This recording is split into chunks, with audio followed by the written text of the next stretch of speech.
Dieu ne voulait pas que la nation d'Israël ait un roi. Il devait être le dirigeant d'Israël. Dieu a conduit le peuple à travers Moïse et Aaron, des prêtres et des juges. Mais au temps de Samuel, ils étaient nerveux quant à savoir qui serait le prochain leader. Les fils de Samuel n'ont pas suivi le Seigneur et les Israélites ont voulu essayer un roi comme les autres nations et ont rejeté leur position en tant que peuple de Dieu. Dieu a dit oui à leur demande et un homme nommé Saül est devenu roi. Saül a été oint et béni par Dieu, mais il a bientôt commencé à désobéir aux ordres de Dieu en prenant les choses en main. Ainsi, Dieu éleva un nouveau roi pour régner sur Israël. Son nom était David.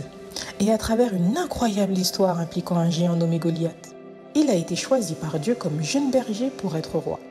Ce n'était pas un roi parfait, mais il avait confiance en Dieu et était prompt à demander pardon lorsqu'il commettait une erreur.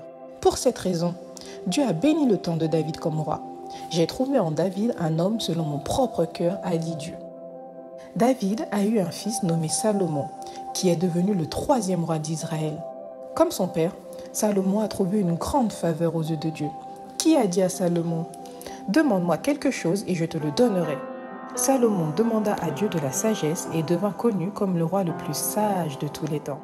Tout au long de cette période de l'histoire d'Israël, il y eut des hauts et des bas.